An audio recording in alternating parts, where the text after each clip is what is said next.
partículas que sí es necesario retirarla. En este caso solamente está haciendo la divulsión del tejido para que lo abra, lo separe y deje solamente el lipoma. Sí.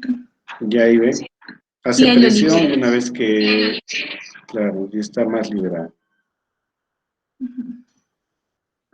Ahora, como todas las estructuras normales en nuestro organismo, todos los tumores o lo que fuere hace adherencias a la zona vecina donde está, porque si no hiciera adherencias, crearía un plano de clivaje y se iría por ahí. Entonces, si hacen sus adherencias, lo que va a hacer ahora es probablemente liberar lo que les decía, esa parte de la cápsula y demás, ¿no? Y cuando lo hacemos con el dedo, cuando verificamos con el dedo, espero que en el video lo pueda hacer, vamos a notar que ahí existen unas cuerdas. Adherencias. Que son adherencias, sí, a los tejidos vecinos. Sí. Y bueno, al final cerramos el defecto, ¿no? Y este va a ir empieza a cicatrizar y ya no tiene que quedar esa masa que se ve en los lipomas, ¿no? Que son muy comunes. Claro. Inclusive después de Bueno, una pero operación se forma. ya después, generalmente después de sacar lipomas o lesiones que son superficiales en la piel estrictamente, entonces lo que vamos a encontrar aproximadamente entre 10 días a 2 semanas es que va a haber un endurecimiento cutáneo. Ese endurecimiento cutáneo se refiere básicamente a la fibrosis que hacen todos los tejidos, absolutamente todos. A ver, suelta eso. Ya, doctor, y acá de las lesiones benignas más frecuentes, ¿no?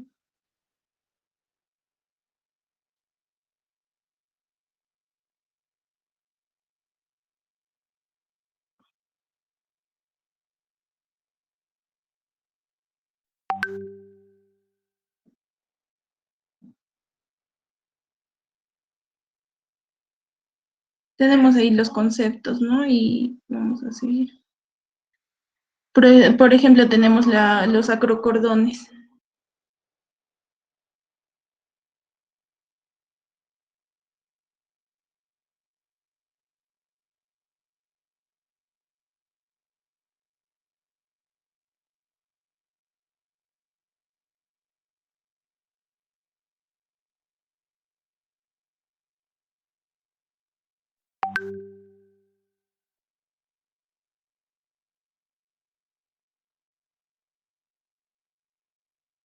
Estas lesiones de los acrocordones son lesiones muy sencillas de sacar, a veces sin anestesia no se puede sacar. Se coge con una pinza, se jala, se tensiona lo más que se puede, con una buena tijera, tic, se puede hacer un corte en base, porque no tiene un pedículo profundo, es superficial. Superficial. Ahora, si consideramos que tiene un pedículo profundo, entonces lo que hacemos es simplemente un cortecito con bisturí y lo sacamos. Pero no, son generalmente muy superficiales. Sí, doctor. Luego Y en tenemos algunas los circunstancias, dermatofibromas. claro, los dermatofibromas son lesiones un poco más duras y que tienen más un endurecimiento en el tejido celular subcutáneo. Por lo tanto, es mejor hacerles alguna incisión, siempre, porque si no vamos a dejar algo que nos va a dañar.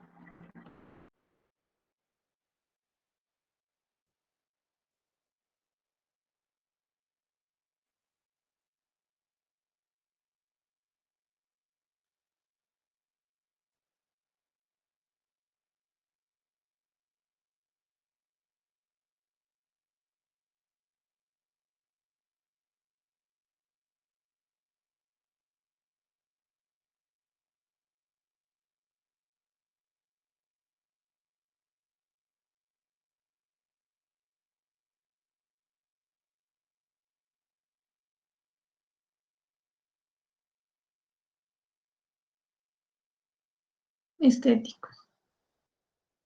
Luego los neurofibromas. Los neurofibromas también son tumores que son benignos y se Sí. ocasionan porque en algún momento algo, una astillita, un granito, algo llegó a tocar ese, ese nervio, una ramita del nervio, y eso ha originado un endurecimiento cutáneo. Y ese endurecimiento cutáneo origina dolor, presión sobre el nervio. Por eso se llama neurofibroma. Y produce dolor, bastante dolor, son dolorosos. Y acá también en la exposición tocamos, ¿no? Uno de los pacientes más comunes, como la queratosis seborreica, que igual era un tipo de tumor benigno. Y igual para el tratamiento de esto se usa lo que es la crioterapia. Sí, Es los por el tumores pasar también de epidermales, los años. la queratosis seborreica es muy, muy, muy común en nuestro medio. Esto es por acción del sol, Sí. por acción del sol.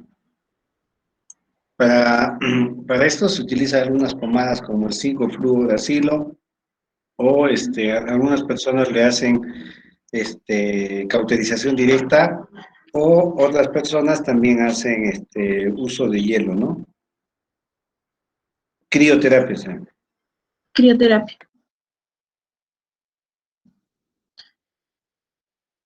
Luego tenemos la dermatosis nigra, ¿no? Que ya son más hiperpigmentadas, ¿no? Igual en la zona de la cara, en el cuello, el tronco se pueden formar. Sí, estas son un poco más agresivas en su presencia porque rápidamente avanzan. Entonces, imagínense en ese paciente hacerle exéresis, quemar esas lesiones, va a dejar muchas más cicatrices. Entonces, se opta por dejarlas ahí, ¿no?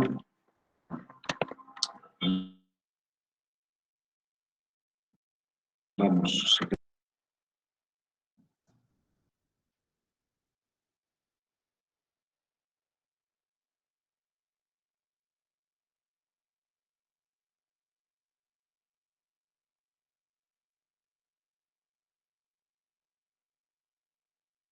Los tumores apendiculares son muy, muy frecuentes en la región del cuello y también tienen la misma característica de ser sacados traccionándolos porque tienen pedículos pequeños.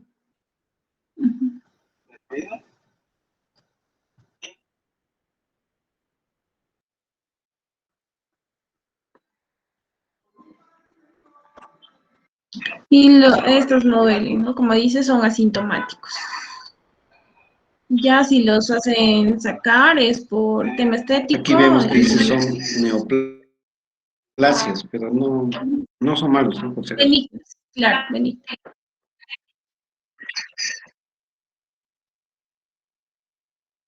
Ya. Ahora tenemos los quistes, ¿no? Como la mili, que más que todo se ubican en la zona periorbitaria, ¿no?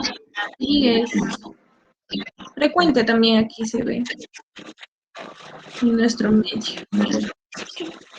Y son formaciones de queratina, ¿no? Luego tenemos los quistes epidermoides.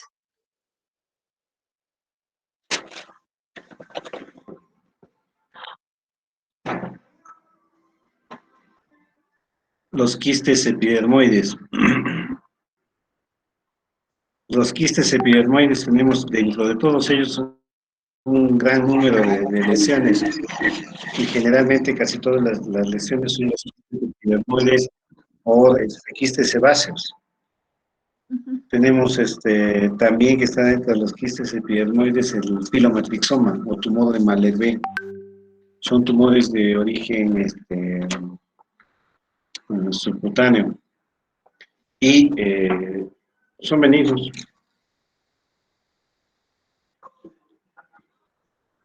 Quistes pilosos también dentro de ellos. El quiste piloso. Y este también Así es. se da Hay un después quiste. del nacimiento.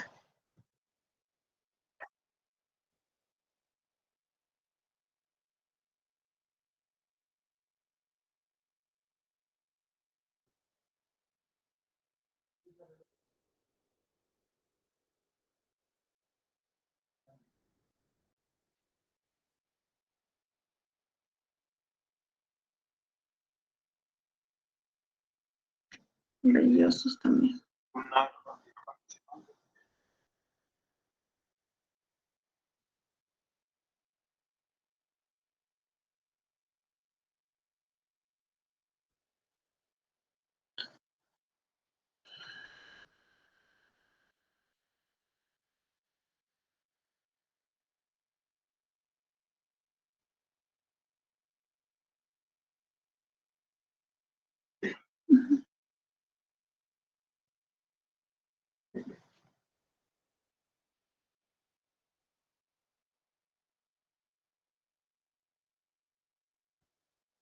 Este esteatocistoma no es frecuente, es extremadamente raro. El quiste mixoide digital, doctor, o quiste mucoso, ¿no? Que se presenta El, en las extremidades el quiste, superiores y el quiste mixoide es muy común en las manos y también es conocido como quiste mucoide.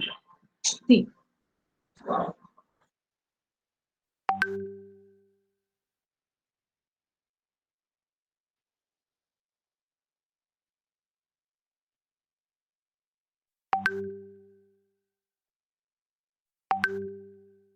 Y tenemos los angiomas también, doctor, o manchas de Campbell, que es común también, o manchas de cereza.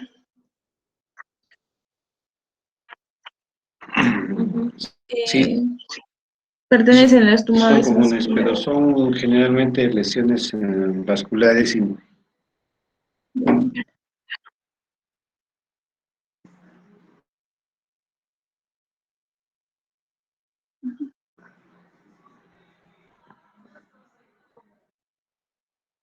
Igual. Granulomas piógenos también.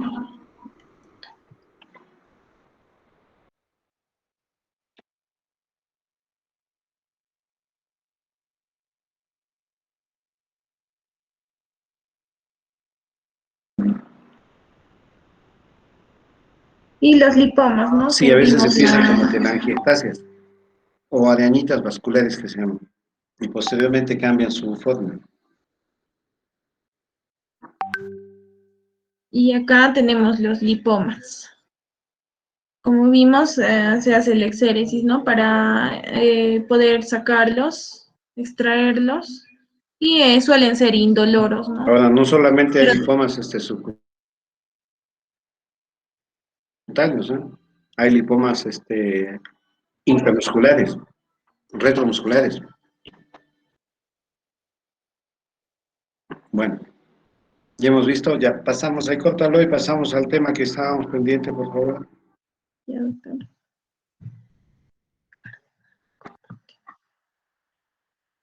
Ya, doctor.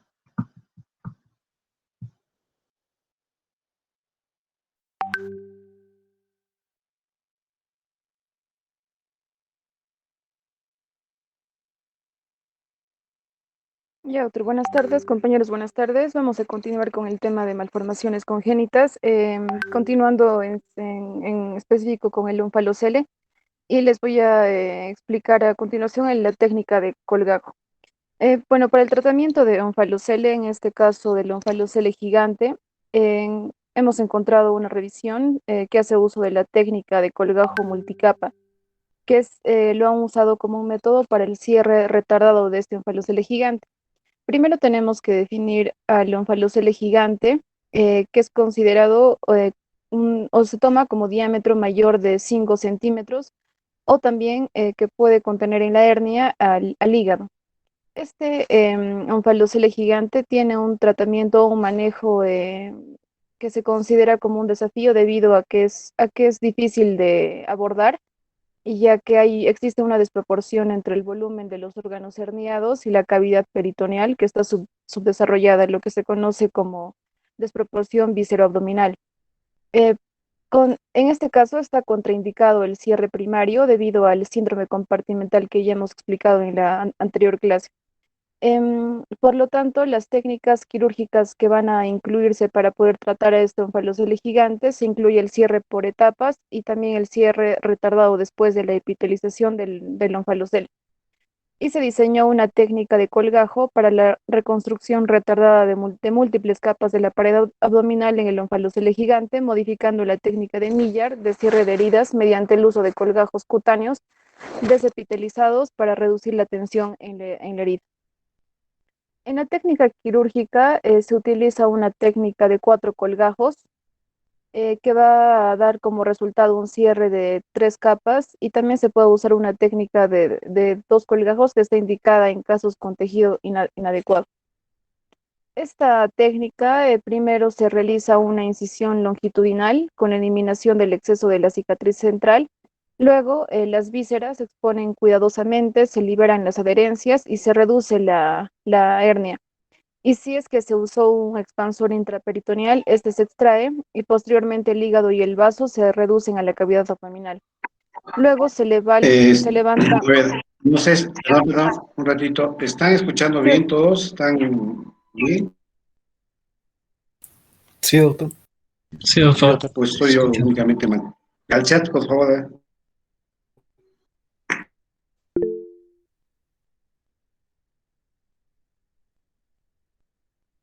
Seguimos. ya, ok. Posteriormente se levantan los colgajos. Estos colgajos son el tejido cicatricial que quedó del onfalocele y también del peritoneo. Y en el caso de la técnica de 4 colgajos, los colgajos 1 y 3 se van a utilizar como colgajos profundos y se desepiteliza con tijeras mayo curvadas. Y para conseguir la tensión correcta de este manejo, la longitud de los colgajos profundos tiene que ser menor al diámetro del defecto, es decir, de el onfalocele que queda. Y el colgajo 1 se va a fijar con una tensión adecuada y sin espacios Ya, miren ahí, por a la ejemplo, no fáscula muevas del borde opuesto de la hernia. no muevas ahí la imagen. Ya. Sí, ahí, por ejemplo, a ver, ¿me Sí, escuchan? doctor. Ya, está entrecortado, realmente estoy escuchando muy mal, no sé si me están escuchando bien, pero los colgajos uno y 2, uno es de origen, me parece que es de origen ya sea muscular o no sé si es fascia, no se ve bien, pero por el grosor del número 2, el segundo colgajo es un colgajo fascio o graso. Tiene parte de fascia y tiene grasa. Y el tercero es similar al segundo, pero más pequeño, y el cuarto ya es un colgajo dermograso. Ujú. Observen la brillantez donde está el número 4, esa es la fascia.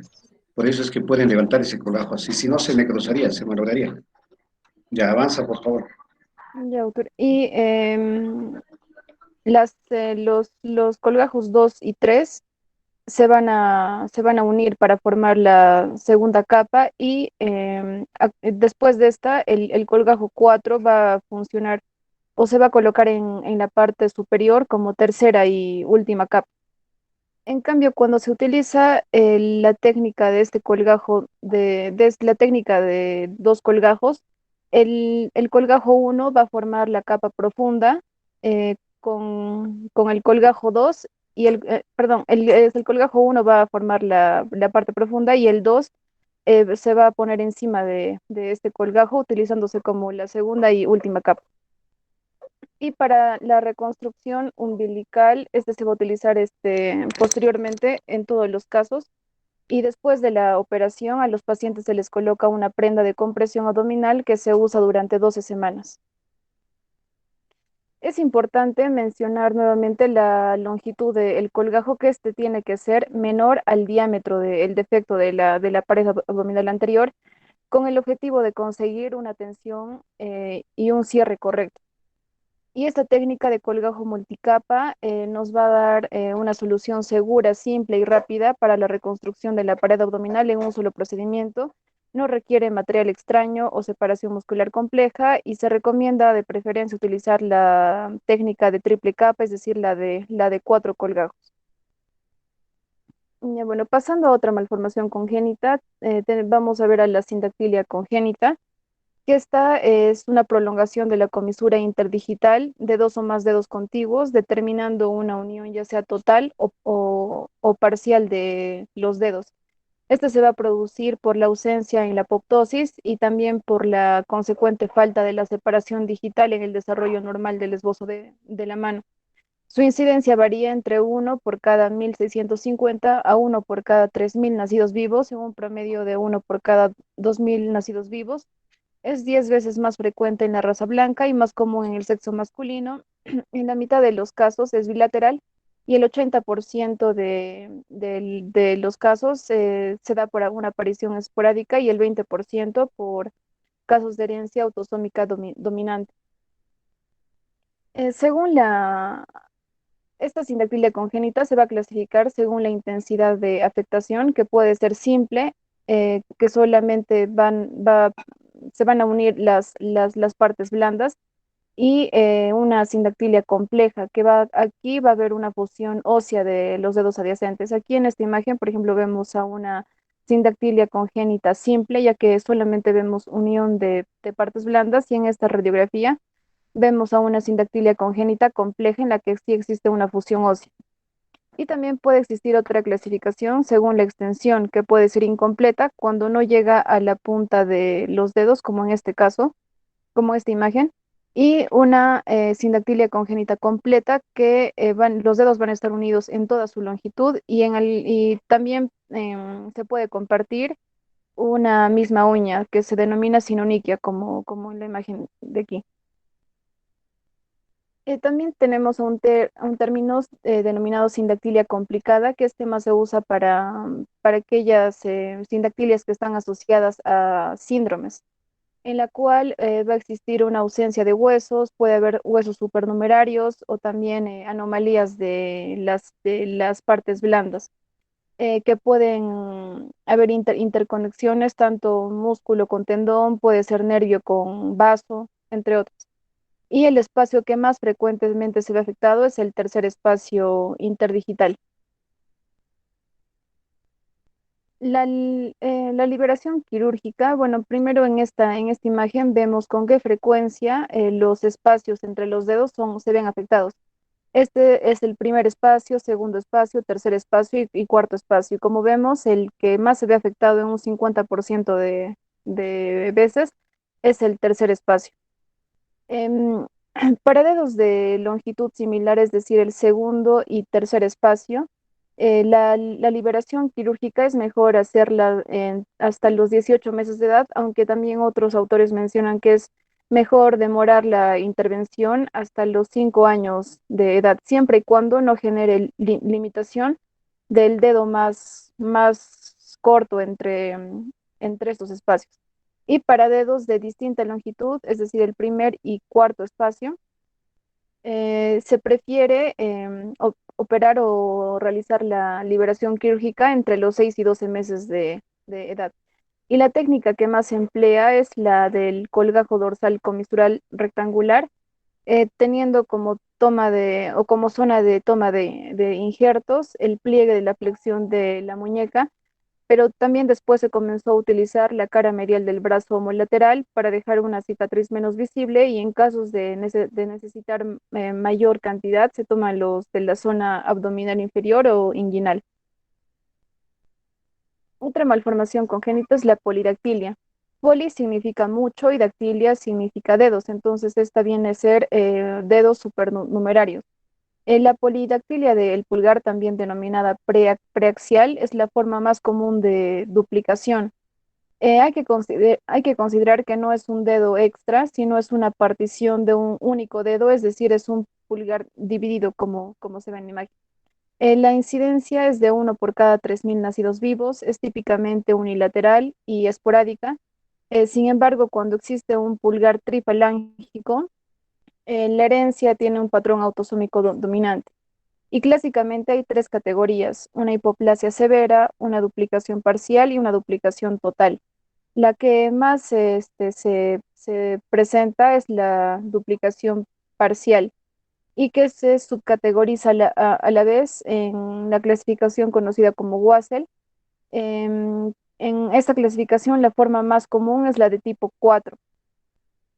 en la que se duplican las falanges desde la articulación metacarpofalángica.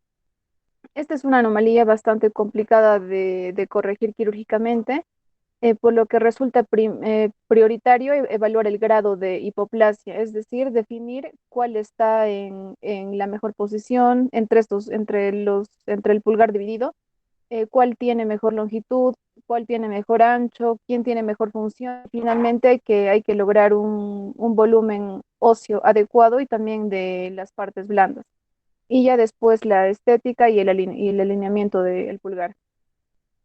Una de las opciones quirúrgicas es el procedimiento de Bilhaut, en el cual se resecan el tercio interno del pulgar más radial y el tercio externo del más cubital, uniendo aquellas partes remanentes o sobrantes para aumentar el volumen del dígito, que es uno de los puntos importantes también a tomar en cuenta. Y esta técnica es aplicable tanto al tipo 1 desde el tipo 1 hasta el 4 de la clasificación de UAS.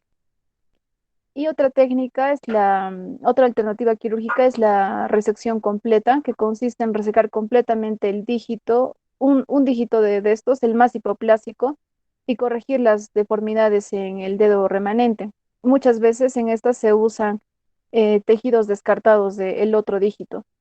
Y entre el procedimiento de Bilhaut que hemos visto antes y esta resección completa, a pesar de que el procedimiento de Bilhaut brinda mayor estabilidad en la articulación metacarpofalángica de las polidactilias tipo 4, no hay un beneficio en la fuerza del pulgar, por lo que se concluye que esta resección completa y así como su reconstrucción posterior son el procedimiento de elección. Eso sería todo, doctor. Gracias.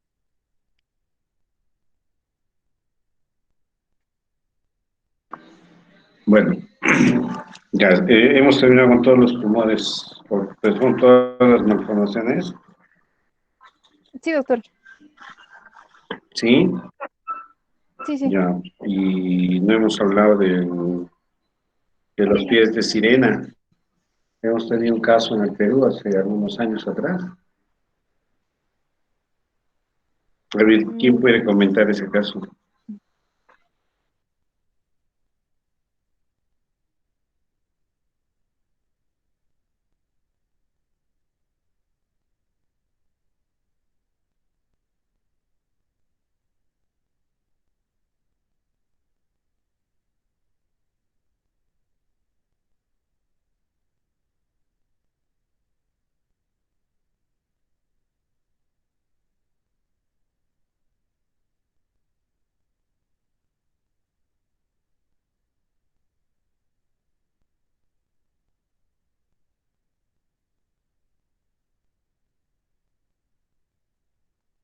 Bien, entonces después de tumores, ¿qué nos viene?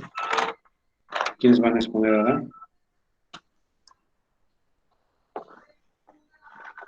Doctor, buenas tardes. Nos toca Estoy fisura fuera de labio. de la casa, así que no tengo mi recién. Perfecto, arrancamos entonces. Fisura labio y paladar, ¿no? Ya vamos. Sí, doctor.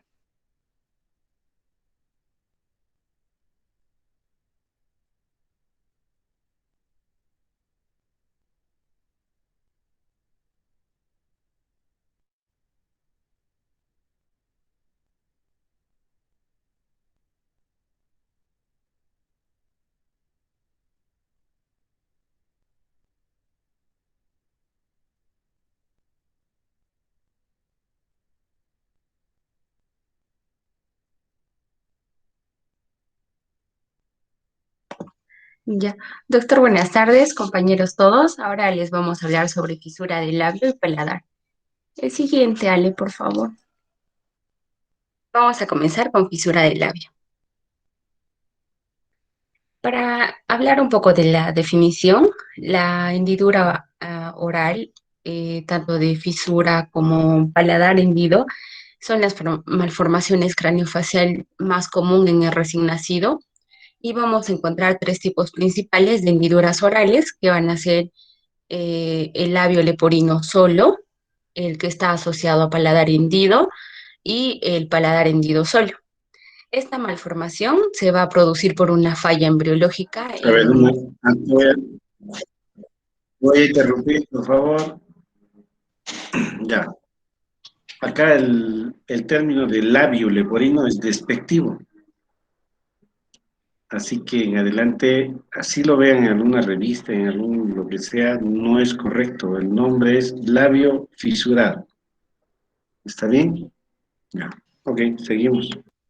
Ya, doctor, gracias. Y les decía que esta hendidura oral es producida por una falla embriológica en la migración mesodérmica en los sitios de la fisura que están con una expresión clínica variable, ¿no? Van a presentar. El siguiente, por favor. En cuanto a la epidemiología, la incidencia en el Perú de los casos de fisura del labio es de aproximadamente 1 por cada 700 nacidos vivos. En zonas altoandinas, la incidencia de casos es de 1 por cada 800 recién nacidos.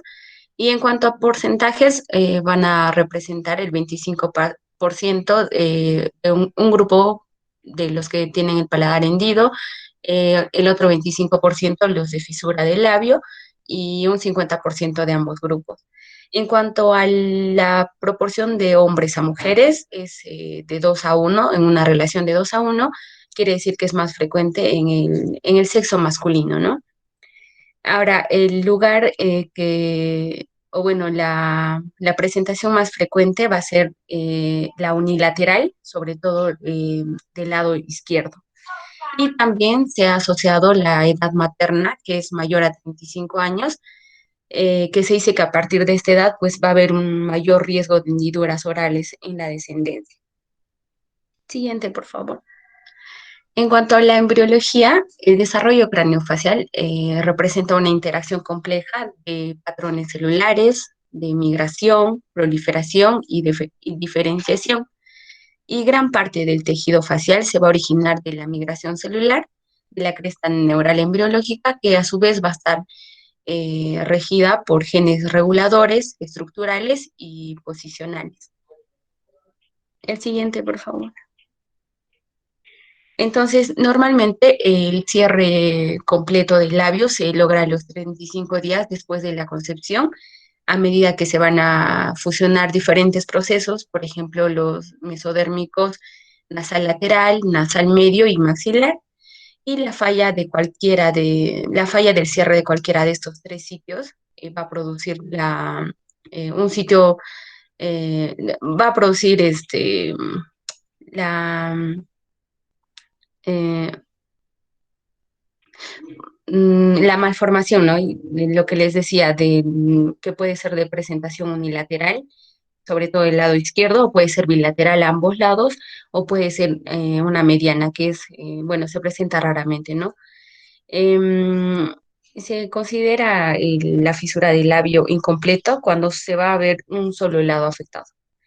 Por ejemplo, ahí en la imagen del costado, en la parte superior vemos lo que es normal, ¿no? Ahí vemos la úvula, el paladar duro, el blando, el labio y las narinas. Y abajo estamos viendo dos presentaciones que cuando hay una afectación unilateral es un solo lado la cual está afectada y cuando es bilateral pues ambos, ¿no?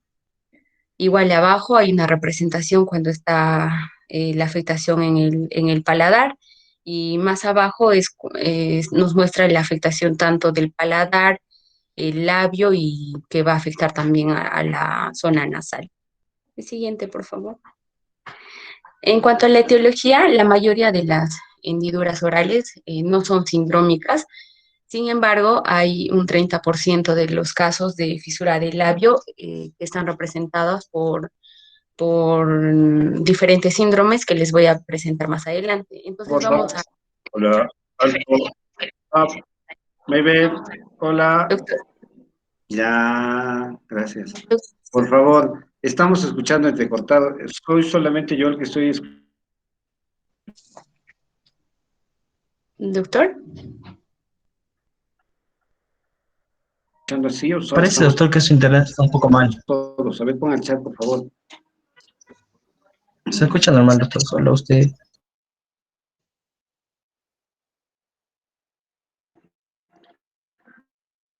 Se salió la conexión de la red.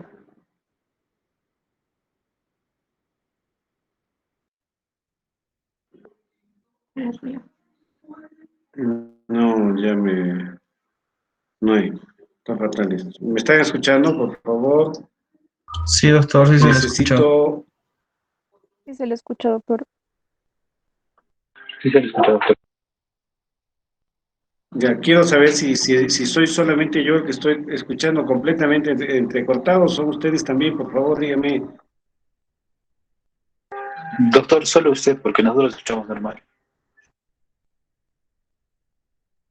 Se escucha entrecortado, doctor.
Ahora a ver, quiero saber si solamente yo era el que escuchaba entrecortado o ustedes también. Creo, doctor, que solo usted.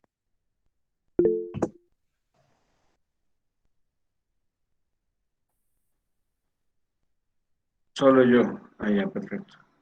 Bueno, ahora ¿cómo me escuchan? ¿Me escuchan bien? He salido, he vuelto a entrar. ¿Mejor? Ya, si Mejor, estamos mejor, entonces seguimos. Vamos.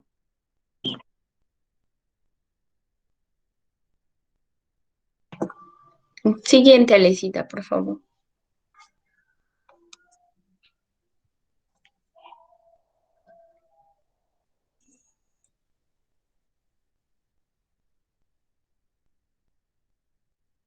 ¿Vale?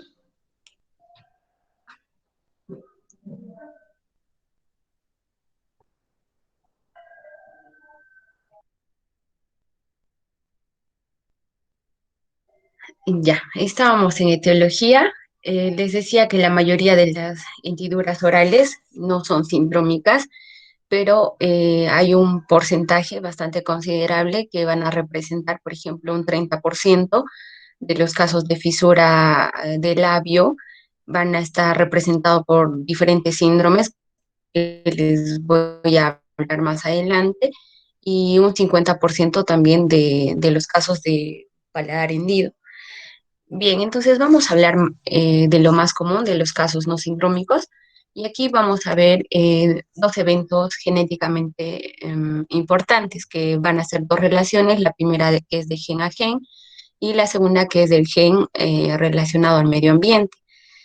Dentro de los factores genéticos, vamos a ver que el proceso de desarrollo del tercio medio facial involucra genes que van a controlar tanto el patrón celular como la proliferación celular, la comunicación extracelular y la diferenciación.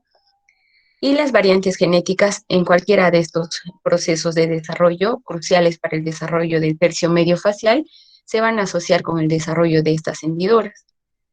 El siguiente, por favor.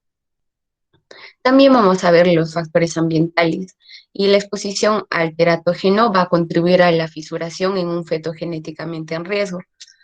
Y vamos a tener a los medicamentos, por ejemplo, están los agentes anticonvulsivos como la fenitoína, el valproato de sodio, el topiramato y el metrotexato. También están considerados dentro de este grupo los antagonistas del ácido fólico.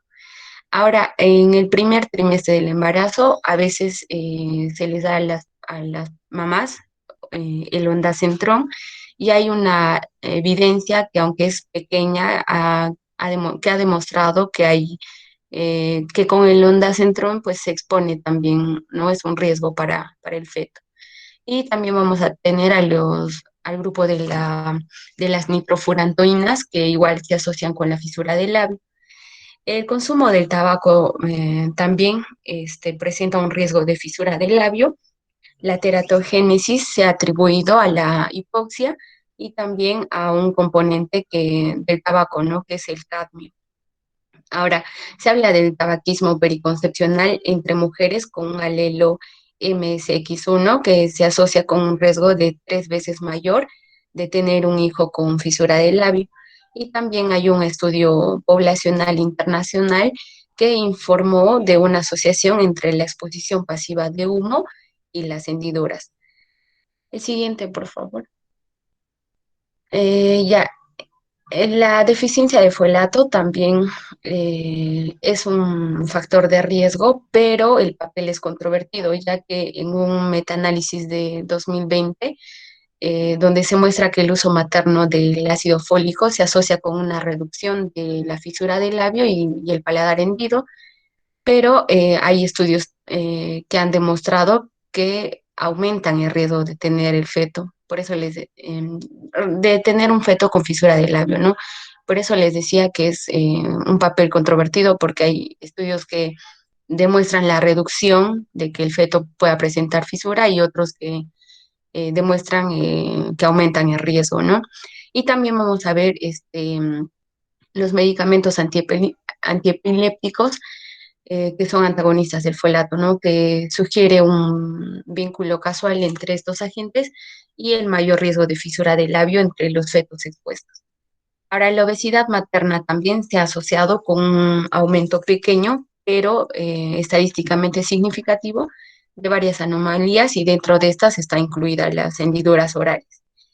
La secuencia de la banda amniótica también describe una variedad de defectos congénitos por amputaciones de extremidades y anillos de constricción, y la hendidura facial puede ser significativa e incluir la fisura del labio, pero no va a afectarlo al paladar.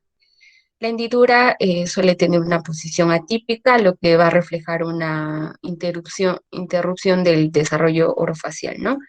Y dentro de otros factores vamos a tener también las infecciones virales, las radiaciones o enfermedades metabólicas importantes como una diabetes mal controlada, que, bueno, también se ha asociado con la fisuración, ¿no? Aunque la evidencia es aún contradictoria. Siguiente, por favor. Bien, para hablar de los casos sindrómicos, las variantes de un solo pueden afectar a un solo gen, o la delección o duplicación de una región genómica. Aunque la fisuración oral se observa en más de 100 síndromes, 6 merecen un comentario específico debido a la frecuencia y a las presentaciones variables, ¿no? El primer síndrome es de Van der Waal, que es un trastorno autosómico dominante y la forma más común de hendidura sindrómica. La expresión fenotípica puede variar desde fosas del labio inferior, que a menudo se combinan con la fisura del labio, o fisura del labio asociado al paladar hendido, o el paladar hendido solo, y raramente son las hendiduras sin fosas. También vamos a tener al síndrome de Stickler, y esta o llamada o conocida también como artrooftalmopatía hereditaria, que es un trastorno autosómico dominante que básicamente se va a caracterizar por la facies plana, miopía y displasia espondiloepificiaria. Pueden aparecer también hendiduras del paladar duro, blando y la úvula. Y este síndrome debe considerarse en lactantes con antecedente de parálisis facial, ¿no? O que se encuentre en la historia familiar que ha habido parálisis cerebral. Y el otro síndrome es la delección del cromosoma 22 u 11, y básicamente es la pérdida submicroscópica del material cromosómico del cromosoma 22 u 11 dentro de la región del síndrome de Dior, y se va a asociar con un espectro de hallazgos. Además del paladar hendido, va a presentar defectos cardíacos, hipoplasia tímica y también redes velofaringias. Siguiente, por favor. El cuarto síndrome es el síndrome oral facial digital de tipo 1, y acá se trata de un síndrome dominante poco común ligado al cromosoma X. Las manifestaciones en las mujeres afectadas son variables y van a incluir la frénula hiperplásica, lengua hendida, la fisura del labio medio y las anomalías digitales. Y en el síndrome de Treacher-Collins, este es un trastorno autosómico dominante con rasgos faciales característicos que van a incluir las fisuras palpebrales inclinadas hacia abajo, micrognatia, van a presentar también orejas displásicas y sordera. Y acá el gen mutado con más frecuencia en este síndrome se conoce como TSOF1, ¿no? Y el síndrome SAD-B2 es un síndrome causado por la mutación heterocigótica de novo en el gen SAD-B2, se asocia con retraso en el desarrollo y la discapacidad intelectual, ¿no? También va a haber habla ausente y, bueno, esta malformación de paladar hendido. Siguiente, por favor. Ahora, en cuanto a la frecuencia de hendiduras orales en familiares, según el fenotipo, este cuadro nos muestra en porcentajes. Por ejemplo, si se trata en el primer recuadro vamos a tener los familiares, ¿no? Hermano, medio hermano y padre. Y ya, bueno, cuando se trata del hermano, el porcentaje en fisura del labio solo va a ser de 2.5, y si es fisura del labio asociado al paladar, es de 3.9. Si se trata del medio hermano, pues igual, ¿no? Si solo es de fisura sola del labio es de 1, y si es asociado a paladar es de 0.5. Si se trata del padre, pues es de 2.5 en cuanto a fisura del labio solo, y si está asociado al paladar es de 2.5.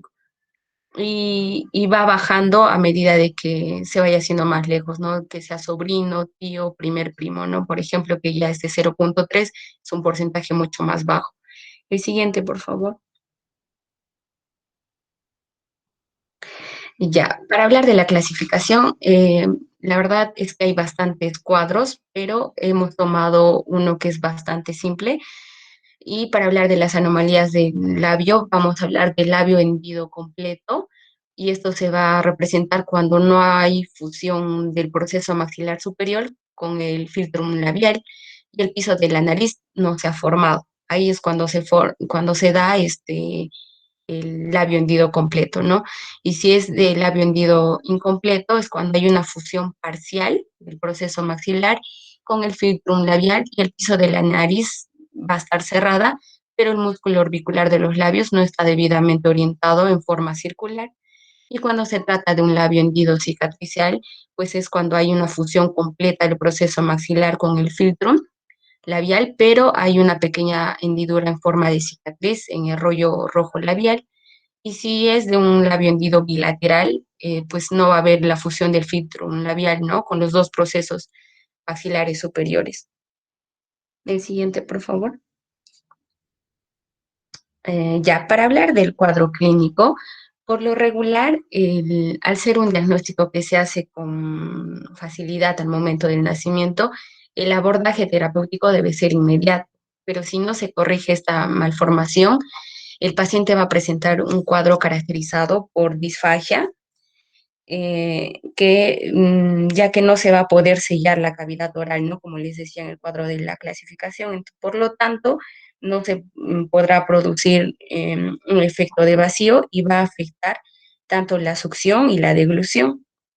Pero también pueden presentar otitis medias recurrentes y también hipoacusias de transmisión.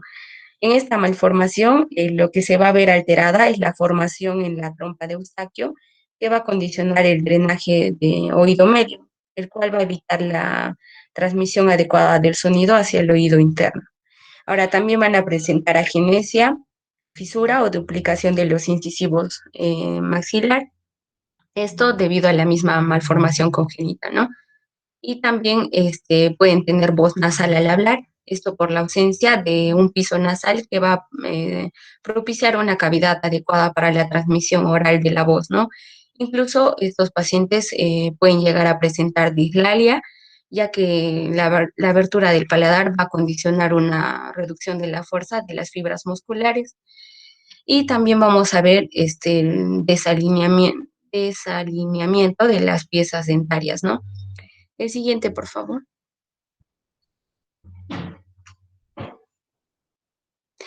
Y ya, en cuanto al diagnóstico, esta malformación congénita tiene un diagnóstico meramente clínico que se realiza al momento del nacimiento sin necesidad de algún estudio bioquímico de laboratorio.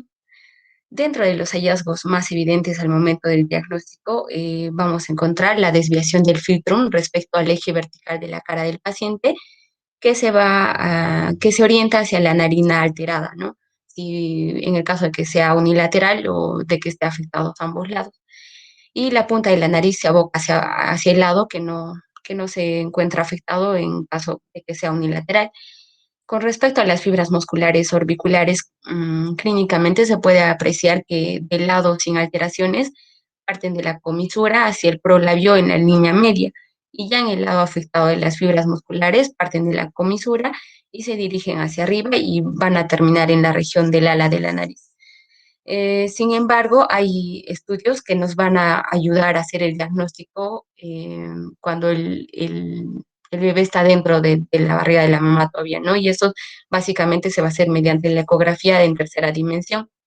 Esto es básico para orientar adecuadamente a los padres y prepararles, ¿no? Para lo que está viniendo, y también para preparar las cirugías que va a necesitar el bebé. Siguiente, por favor. En cuanto al tratamiento, la finalidad del abordaje terapéutico de esta malformación es proporcionar básicamente una capacidad óptima para la deglución y la succión, mejorar el desarrollo del lenguaje también y sobre todo obtener pues un resultado estético beneficioso, ¿no? Estos pacientes requieren un abordaje integral mediante un equipo multidisciplinario. A la cabeza vamos a tener la especialidad de la cirugía plástica, también van a entrar una enfermera especialista, genética, otorrinolaringología, odontopediatría, psicología y demás, ¿no? Se hacen varias intervenciones quirúrgicas de acuerdo a la complejidad del caso. El abordaje quirúrgico entonces se va a realizar en 3 tiempos. Durante los primeros 3 a 6 meses de vida se aborda la reconstrucción del labio afectado. Posteriormente al año se aborda la reconstrucción del paladar y en algunos casos se efectúan cirugías de seguimiento entre los 2 y 21 años. El procedimiento, básicamente, que se realiza en los primeros 6 meses de vida, consiste en diseñar y movilizar una serie de colgajos gingivoperiósticos desde los márgenes laterales de la fisura, ocluyéndola a manera de túnel o cilindro, y de este modo se propicia el crecimiento y el desarrollo facial, ¿no? Y se recupera la forma del componente maxilar debido a la neoformación ósea. Siguiente, por favor. Ya, para hablar de la oportunidad quirúrgica que van a tener los pacientes, se debe cumplir una regla. Bueno, la literatura inglesa dice que se debe cumplir una regla de los 3-10, ¿no? Quiere decir que el bebé debe tener 10 meses de vida, 10 libras de peso y por lo menos 10 gramos de hemoglobina. Y además no deben cursar con patologías agudas y los exámenes preoperatorios deben estar en parámetros normales. Entonces, solo cuando cumplan estas condiciones se les va a poder, van a poder recibir la cirugía, ¿no? Vamos a empezar, ya para hablar de la parte quirúrgica, se empieza por la ortopedia nasal y alveolar prequirúrgica. Los recién nacidos con fisura de labio palatinas van a presentar un aplanamiento del ala nasal afectada con desviación de la columela y el septo nasal, debido a los desequilibrios musculares y bueno, van a estar asociados a una fisura maxilar, ya sea de un lado o de ambos, ¿no? Y de grado variable. Mediante la ortopedia es susceptible modificar estas anomalías durante el periodo de recién nacido, esto en base a la acción de los estrógenos maternos presentes que van a producir elasticidad y plasticidad de las estructuras óseas y cartilaginosas del feto, lo que va a facilitar también pues el pasaje a través del canal del parto durante el nacimiento, ¿no? El siguiente, por favor. El objeto de la ortopedia prequirúrgica es alinear los segmentos maxilares, permitiendo que disminuya la amplitud de la fisura para facilitar la cirugía primaria. También va a entrar el ortodoncista, que toma una impresión del maxilar superior y se confecciona una placa de acrílico, que se va a instalar generalmente antes de los 15 días y se va a controlar y modificar con acrílico moldeable. Al mismo tiempo se le agrega una antena nasal, que es una proyección de acrílico que le va a permitir modelar la modelación de la narina malformada, ¿no? Ahí les presento 3 imágenes. Es un caso clínico de un paciente con placa de ortopedia prequirúrgica, ¿no? Y ahí vemos cómo va avanzando antes y después de su uso. Vamos a ver también la disminución de la amplitud de la fisura alveolar, ¿no? El siguiente, por favor. Y ya.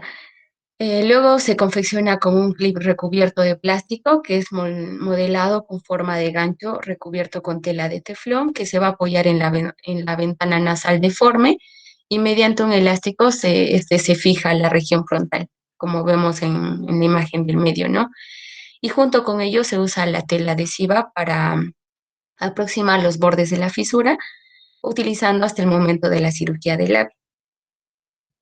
El siguiente, por favor.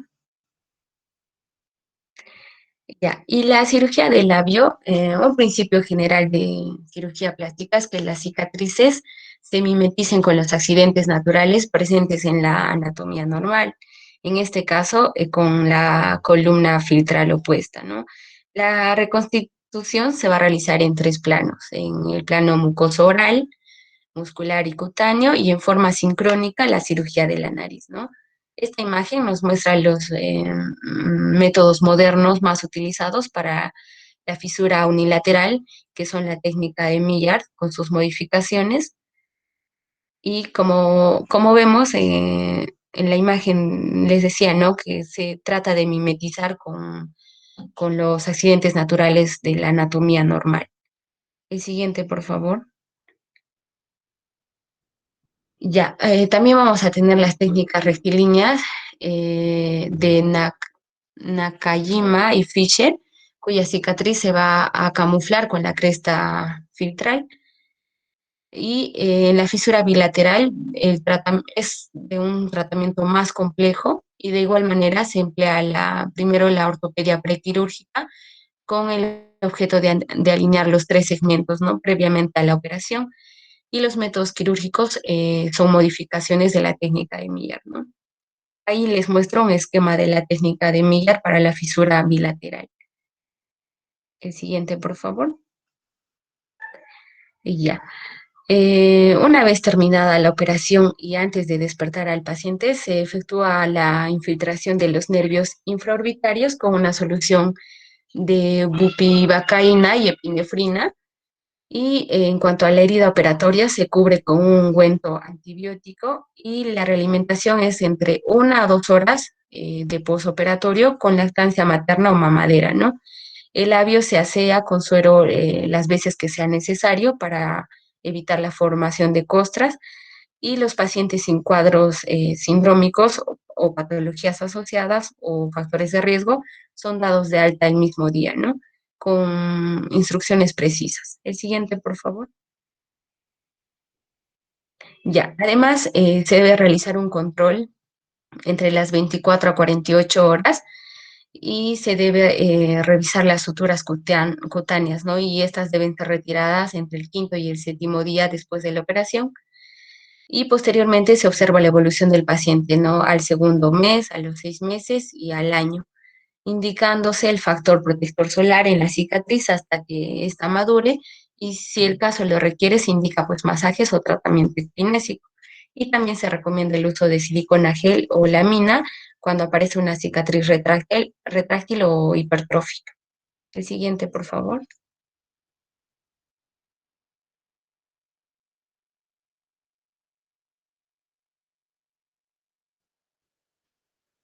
Bien, ya. Continuando con fisura palatina ahora. Bueno, la definición de una fisura palatina va a ser la comunicación anómala y congénita entre la cavidad nasal y bucal. Esta se va a producir ya sea por una alteración en la migración y función del mesénquima en la línea media para formar la cara y los maxilares durante el primer trimestre de embarazo o la no unión de los dos pilares. En cuanto a la incidencia, vemos que la frecuencia de esta patología va a variar de acuerdo a las diferentes razas. Entonces, en UpToDate nos refiere que en una raza caucásica, 1 de 700 nacidos vivos van a ser afectados o van a tener esta patología, esta malformación, perdón. Y en el Perú, esta tasa va a variar desde 0,8 cada 1000 a 1,7 cada 1000 nacidos vivos. La consecuencia de esta patología es que se presenten dificultades ya sea en la alimentación, succión, alteración en la función de las trompas de Eustaquio o alteración en el habla.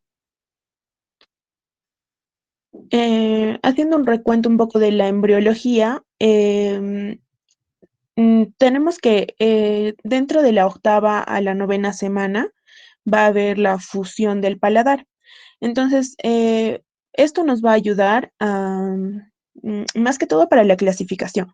Entonces, vemos que si es que la fisura del paladar va a ser primaria, es decir, que el vómer se va a fijar al lado no hendido del paladar. Como lo había mencionado, el más frecuente es el izquierdo en este caso. Entonces, el vómer se va a fijar al lado derecho. La lengua en contacto con el hemipaladar va a estar más tiempo en contacto con el hemipaladar izquierdo y esto va a impedir su fusión en la línea media. En cuanto a las fisuras aisladas, va a haber el retardo de la deflexión de la cabeza. Esto va a mantener la lengua entre las valvas palatinas y de igual manera va a impedir el mecanismo de fusión. Ahora, en cuanto a la clasificación, vemos que pueden estar, las estructuras comprometidas pueden ser tanto los labios, la encía, el paladar óseo o el velo.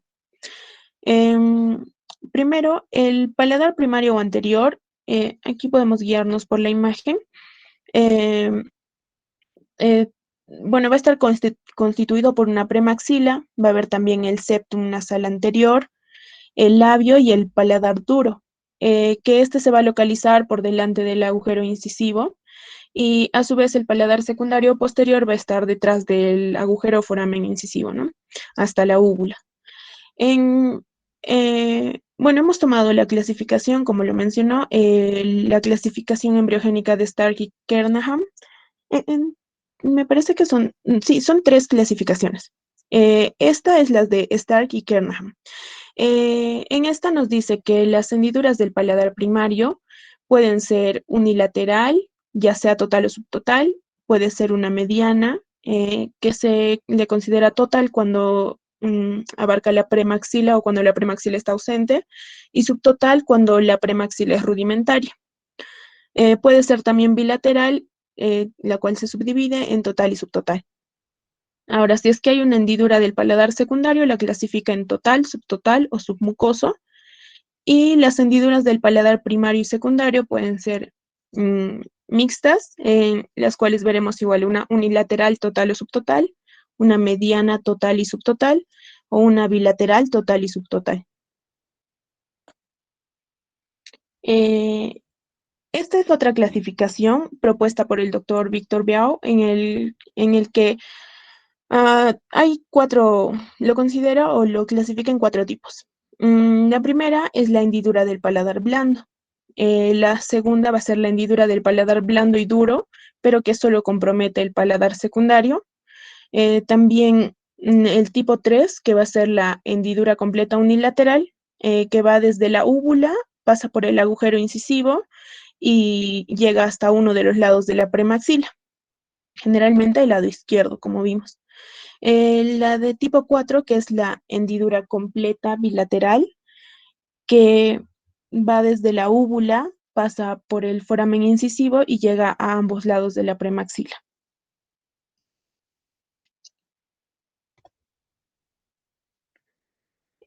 Ya.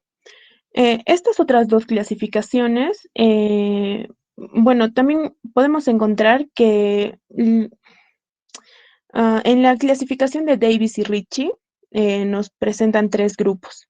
Las hendiduras prealveolares, que las pueden subdividir en unilateral, mediana o bilateral. Hay hendiduras posalveolares, que puede ser de paladar blando y duro, en el cual va a haber un compromiso, o bueno, no va a haber un compromiso del reborde alveolar, este va a estar intacto, y una hendidura submucosa del paladar. Y en el grupo 3 van a ser las hendiduras alveolares propiamente, que pueden ser unilaterales o bilaterales. Y en la clasificación de Kernaham y Stark de 1972 nos dice que puede haber una hendidura del paladar primario, igual la subdivide en subtotal, unilateral o bilateral. La hendidura del paladar secundario, que puede ser subtotal o total, y la hendidura del paladar primario y secundario, que puede ser unilateral, subtotal o total, o bilateral. En cuanto al tratamiento, el tratamiento debe cumplir o satisfacer llegar a algunos objetivos. El primero o el principal es lograr un habla normal o crecimiento facial normal. Vemos que por esta patología, una de las complicaciones o consecuencias más comunes puede ser la micrognatia. También el cierre total del paladar antes del año de edad. Como vimos, se va a armar un esquema terapéutico, este va a ser paulatino, y este sería uno de los objetivos, ¿no? Llegar al cierre total del paladar antes del año de edad. También, como segundo, o bueno, como siguiente objetivo sería, si es que la patología va a comprender no solo un paladar hendido, sino también fisura palatina y la fisura del labio. Se puede hacer uno de los objetivos sería que este se cierre entre los 12 a 18 meses, tomando en cuenta siempre un equilibrio entre una buena fonación y un armónico crecimiento facial. También se recomienda que haya un cierre simultáneo del paladar o la mioplastia intravelar, y la fisura alveolo-nasal debe cerrarse cuando se realiza la queiloplastía. Esto para facilitar el cierre de la parte anterior del paladar duro. Nos daba un punto en el que dice que el alveolo no debe ser operado en este tiempo quirúrgico. Hay que tratar de postergarlo lo más posible o bueno, a una edad oportuna. eh, y también hacer una incorporación de un injerto óseo.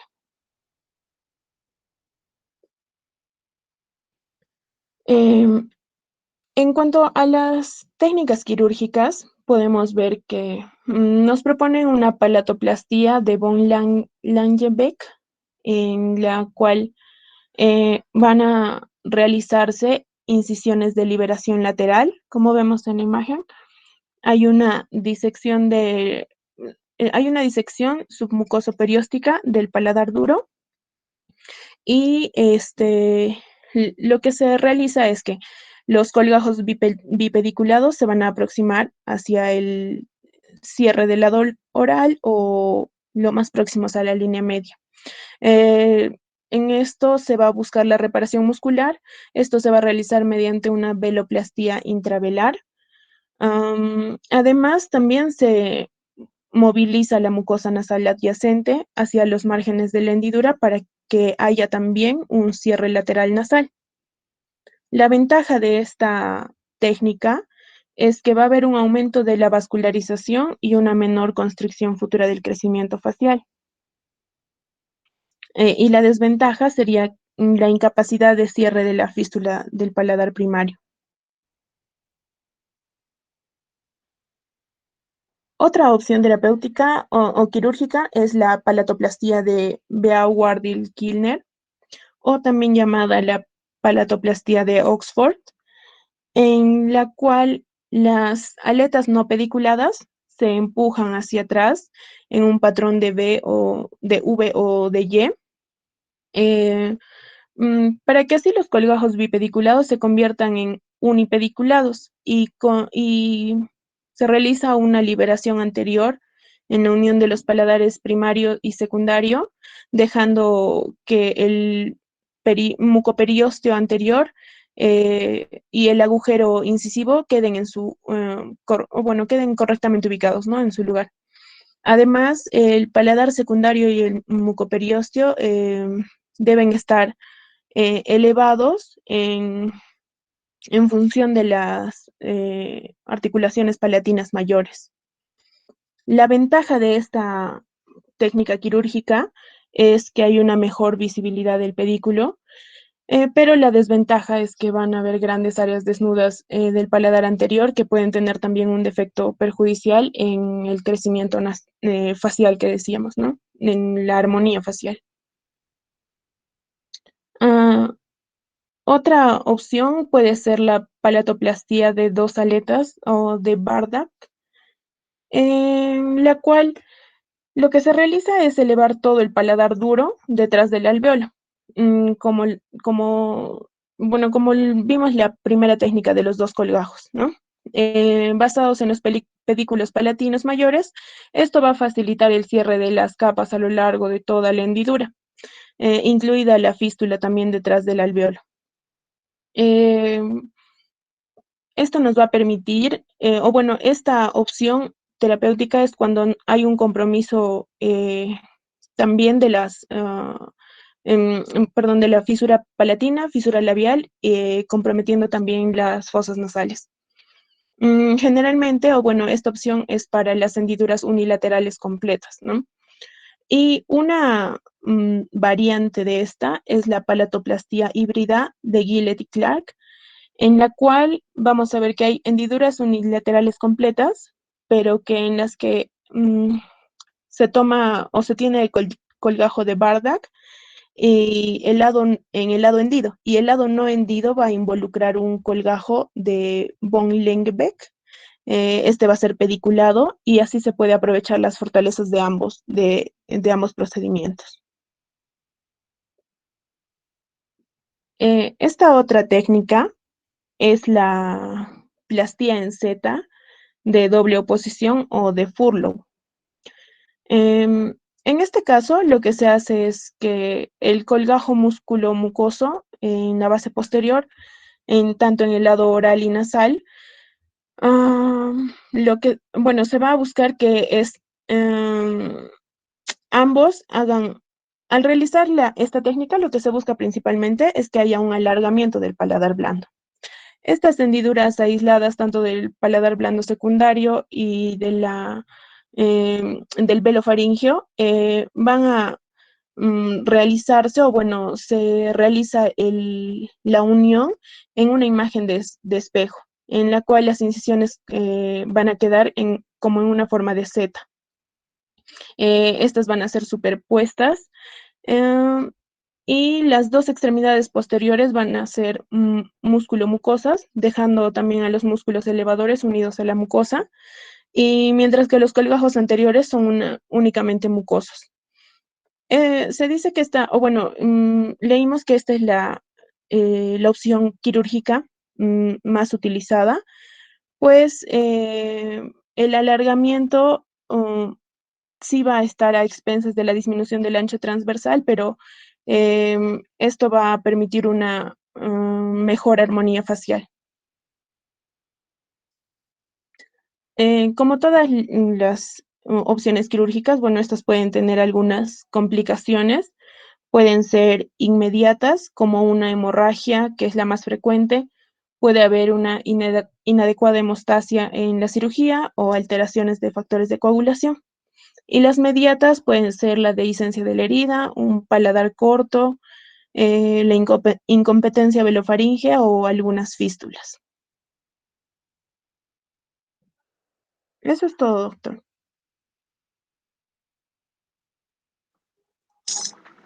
Muy bien, igual que a los compañeros del grupo anterior, en fisura labio-palatina tenemos, si no es 1000 videos colgados en internet, tendremos pues 2000. Así que todo lo que he hablado, o lo que han hablado los compañeros ahora, se hubiera resumido tan fácilmente en un par de videos, que los van a tener que presentar la siguiente clase. Les estoy hablando que no solamente es hacer la parte teórica, es extremadamente importante. ¿Por qué? Porque conseguimos visualizar las diferentes patologías de acuerdo a sus características, etiología, parte genética, etcétera, etcétera, etcétera. Pero todo lo que hemos hablado, lo que ha dicho nuestra compañera ahora de las técnicas quirúrgicas, pues les aseguro que muy poco hemos entendido. Sobre todo cuando se trata de hacer levantamientos de colgajos, de bajar los colgajos, etcétera, etcétera, etcétera. En las técnicas quirúrgicas de videos se puede eso ver de mejor manera, se puede comprender de mejor manera. Así que quedaremos pendientes para eso, por favor. En nuestro medio, hacer el cierre del labio, generalmente casi todas las escuelas proponen que se haga a partir de basada en la regla de los 10. Los 10 semanas de vida representa aproximadamente 2 meses y medio. 10 de hemoglobina y 10 libras de peso. Con eso, más o menos se tiene que los tejidos en calidad de proteína, formación de colágeno, de fibrinógeno, fibrina, todos esos ya están más o menos avanzados. Y los tejidos van a soportar las tensiones de las suturas. Porque se imaginarán en niños recién nacidos, qué grosor tienen sus labios, ¿no? Qué grosor es espectacularmente delgados y todo. Ahí hay que hacer la plastía en el cierre del labio, hay que hacer una plastía muscular donde tenemos que ubicar los dos músculos, tanto del lado lesionado como de la parte central o del otro lado. Hay que ubicarlos porque ese músculo hay que reponerlo a su posición normal. Y la parte cutánea hay que hacer unos colgajos para que podamos tener más soltura al momento de jalar los tejidos.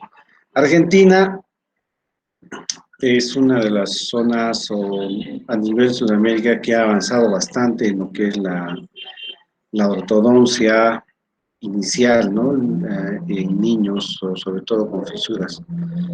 Y propone muchas cosas, como estamos viendo, que se le ponga distractores, que se le ponga alguna situación ortodóntica que pueda mejorar la característica de los tejidos. Pero entenderán que todas estas cosas a veces no se pueden llevar a cabo y tendríamos que tener una logística muy grande y se imaginarán acá en nuestro medio es un poquito bien difícil, ¿no? Entonces completar la regla de los 10 es mejor, es mejor. Incluso hay algunas escuelas que proponen el cierre de los labios y de todo, incluso al quinto día de haber nacido el niño, ¿no? Ya se puede hacer. Como que alguna vez hemos hecho acá en Cusco siguiendo esa escuela, los resultados son buenos, pero uno vive con la soga al cuello de saber qué va a pasar. Imagínense hacer el cierre de una fisura y porque el niño no está maduro todavía, sus tejidos no están correctamente maduros, no hay buena formación de cicatrización y se separa, se abre. Imagínense, solamente pónganse a pensar, pónganse a pensar que tienes a tu hijo ya está bien y de pronto se le abre el labio, ¿no? Entonces ahí interviene mucho lo que es la parte nutricional, genética del niño, ¿no? Porque nutricionalmente solo lo depende de la leche de la madre, no depende de otra cosa. Habría que ver cómo está genéticamente conformado.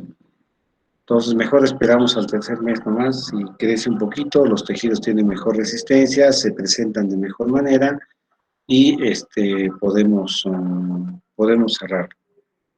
Eso no afecta absolutamente en nada, que sea antes o que sea después. Lo que sí está contradictorio un poco todavía a la fecha es que se cierre el paladar antes del año, o muy próximo al año, o al año. Tendríamos que tener una fisura de paladar no tan amplia, sino mucho más cerrada para que nos permita esto.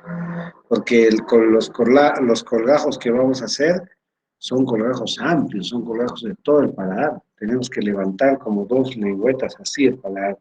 Primero hacer la reparación muscular, que sería esto, y después de hacer esto, recién cerraríamos todo. Y se cierra como un sándwich, se abre la parte de todo el borde, se abre todo el borde y como un sanguchito y se busca ahí los músculos. Esos músculos hay que repararlos en el paladar, acomodar para que actúen después levantando el velo del paladar y eso les sirva en la fonación. Entonces, ¿por qué entonces la prisa de cerrarlo antes del año si el niño no va a hablar? Un niño no habla antes de los 2 años. Las mujeres, entre comillas, hablan desde esa fecha y siguen hablando y van a seguir hablando, pero el varoncito no. Pero en general, un niño recién comienza a hablar específicamente bien, más o menos se te comprende cuando ya tiene 2 años, ¿no? O pasan los 2 años. Antes no. Entonces, que pretendamos cerrar antes con mucha prisa, que querramos hacerlo porque sí o porque no, es un poco jalado los cabellos. Mejor cumplimos nomás las normas que se han establecido a nivel mundial y no por hacerlo más rápido va a quedar mejor, ni por hacerlo después va a quedar peor, ¿verdad? Entonces, no pretendamos hacer algo de lo cual de repente nos vayamos a arrepentir. Y en nuestro medio, imagínense, les vuelvo a decir, que nos suceda una de esas circunstancias es catastrófico. La parte psicológica de los padres es terrible.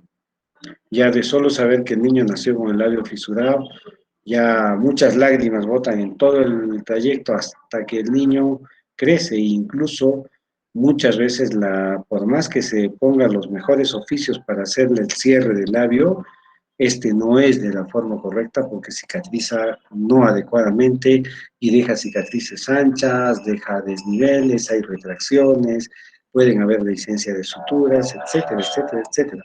Hipertrofia muscular, que comience actividad, mucha actividad, 20.000 causas. Y después te van a decir, ¿quién hizo el doctor Gustavo? Bueno, marca chancho. O van a decir, ¿quién hizo el doctor? Bueno, wow, qué bárbaro, qué bonito, ¿no?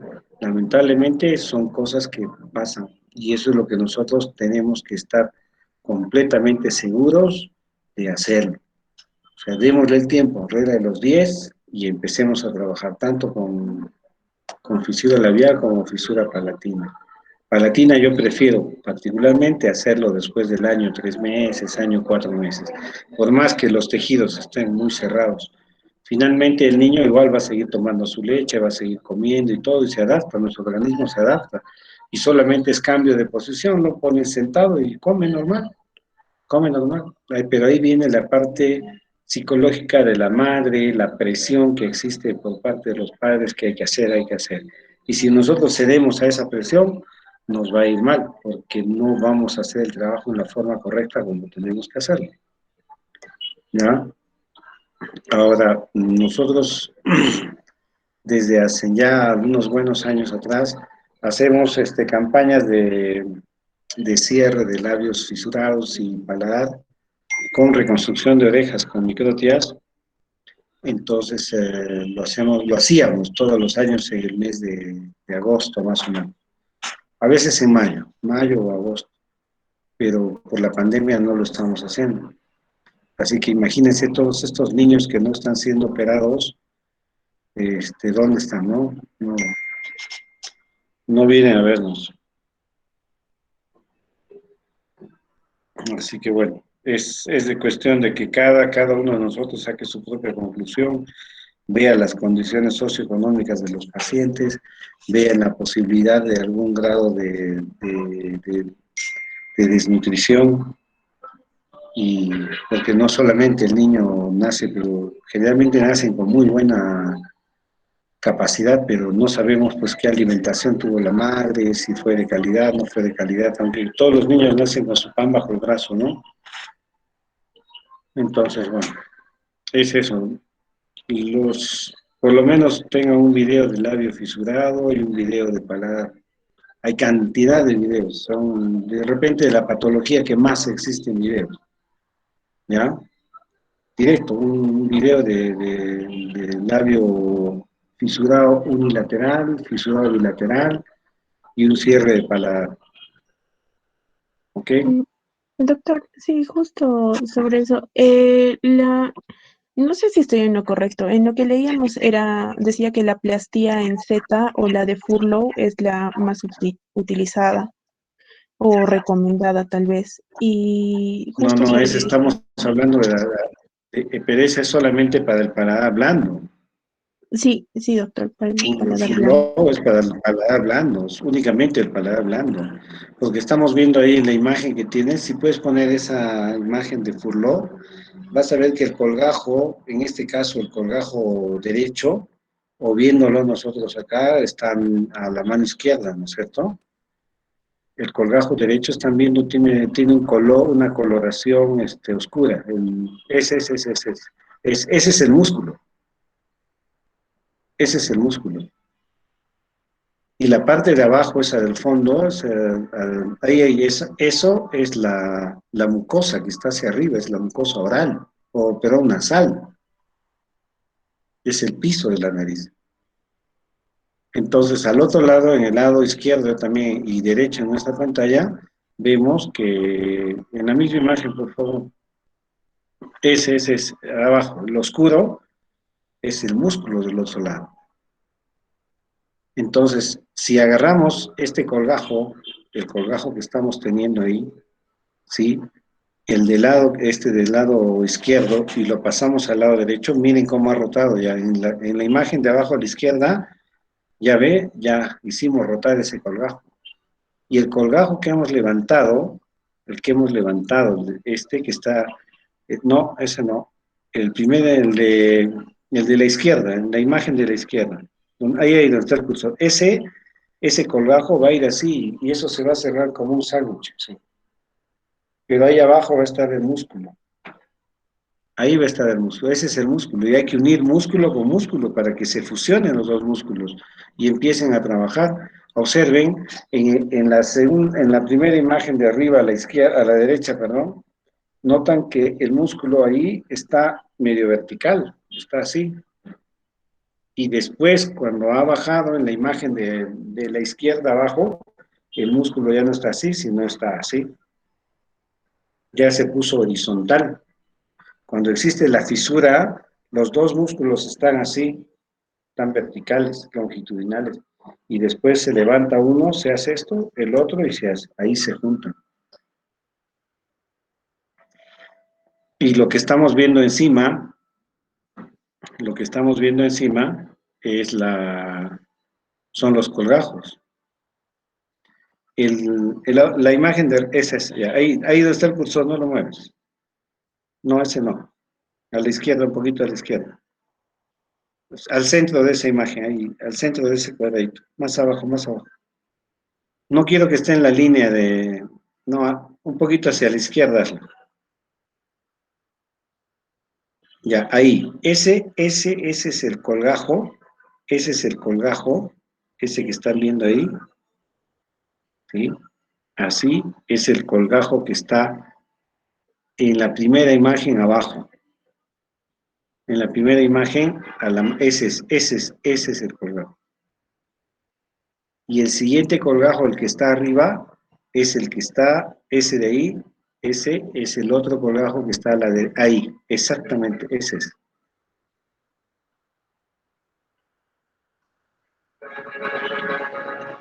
Furló es el que más se hace, pero en fisuras de paladar blando, nada más. No sirve para hacer reparación de paladar dura. No se puede, porque al hacer en la parte anterior tendríamos que hacer colgajos extremadamente grandes, muy grandes, y no habría sustento vascular para esos colgajos, porque el sustento vascular de los colgajos está entrando por la parte inferior,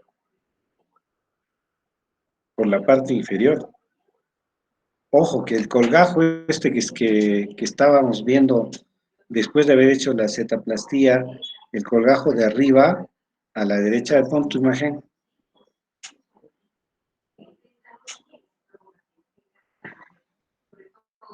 Ahí, esa imagen estaba bien, lo que estaba haciendo ese diseño Furló. Bueno, pero igual, el colgajo de arriba, el que estaba arriba, el que terminó arriba en la figura, es un colgajo que tiene poca irrigación. Ojo, ese. ¿Por qué? Porque la vascularización está entrando por donde está esa rayita abajo a la derecha. Abajo. No, a tu derecha. Ahí está. Casi por ahí entra la vascularización, un poquito más arriba. Por ahí entra la vascularización, ahí. Entonces, imagínense si hemos cortado ese colgajo, entonces en esa zona puede tener sufrimiento. Pero ¿por qué no presenta sufrimiento ese colgajo? ¿Por qué? Porque si observan, en la imagen de arriba, ya a la izquierda, no, ese triangulito medio blanco. Ya, ese triángulo blanco ha quedado ahí, ese triángulo blanco, ahí ha quedado. ¿Para qué? Para que se junte con el colgajo que va a salir del otro lado. Para que repare el suelo de la nariz. Porque imagínense, si lo levantamos completo y lo soltamos, wow, muchos problemas. Muchísimos problemas. Es más, observen en la figura de abajo de la izquierda, ese colgajo, ese pedacito de colgajo ha sido ligeramente jalado hacia el lado derecho, ¿no? De nuestra imagen. Hasta ese ya ha sido traccionado hacia ahí. ¿Pero por qué se puede traccionar? Porque es paladar blando. Y como le hemos sacado la parte muscular, entonces queda más suave. Y después se puede cerrar. Bueno, eso es lo que tantas cosas estoy hablando que al final con una imagen lo ven, pero extremadamente fácil. Ya quedamos para la siguiente clase con imágenes, por favor. ¿Ya? Ok, doctor. Zoraida, necesito que me llames, por favor, tenemos que hablar de algún tema. Nadie debe enterarse. ¿Ok? Muy bien. Muchachos, el que no sale hasta que cuente 3 se queda conmigo hasta las 7 de la noche. Saludos, doctor. 1:30. Saludos, doctor. 2, Saludos. 2:30. 2, 3/4. 3. Chao, doctor. Chao, chao, chao. Soreida, ¿me llamas?